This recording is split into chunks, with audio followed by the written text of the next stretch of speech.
नमस्कार, स्वागत आहे आपल्या एका नवीन व्हिडिओमध्ये। आज आपण बघणार आहोत MS वर्डमध्ये सेक्शननुसार पेज नंबर कसे द्यायचे। हा व्हिडिओ तुम्हाला प्रोजेक्ट अट्रॅक्टिव्ह करण्यासाठी फायदेशीर ठरेल। यासाठी सर्वात आधी MS वर्डमध्ये आपण प्रोजेक्ट ओपन करून घेऊ। त्यानंतर आपल्याला गरजेनुसार सेक्शन तयार करायचे आहेत। मला माझ्या प्रोजेक्टमध्ये मुखपृष्ठाच्या पुढील पेजपासून इंडेक्सच्या आधील पेजपर्यंत रोमन नंबर द्यायचे आहेत आणि इंडेक्सच्या पुढील पेजपासून शेवटपर्यंत रेग्युलर नंबर द्यायचे आहेत। तर मी यासाठी 3 सेक्शन करणार आहे।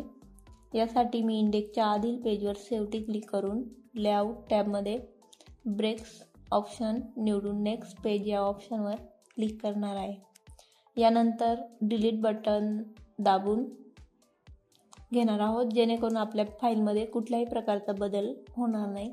या पद्धतीने 2 सेक्शन तयार झालेले आहेत। याची खात्री करण्यासाठी होम टॅबमध्ये या ऑप्शनवर क्लिक करू शकतात। तुम्ही इथे बघू शकता सेक्शन ब्रेक झालेले आहेत। आता मला तिसरे सेक्शन तयार करण्यासाठी मी इंडेक्स असलेल्या पेजवर शेवटी क्लिक करून लेआउट टॅबमध्ये ब्रेक्स ऑप्शन निवडून नेक्स्ट पेज या ऑप्शनवर क्लिक करेल, ज्यामुळे माझे 3 सेक्शन तयार होतील।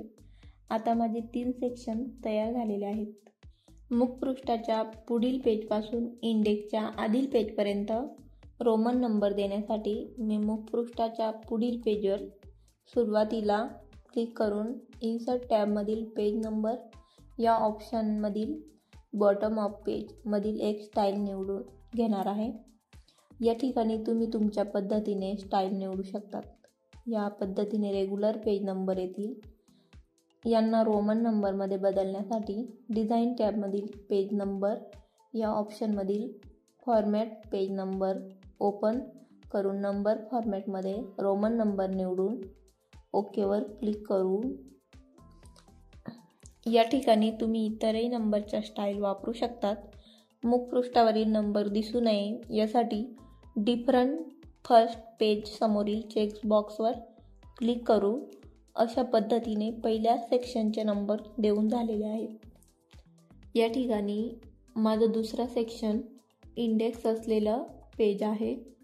यावर मला कोणत्याही प्रकारचा पेज नंबर द्यायचा नाही।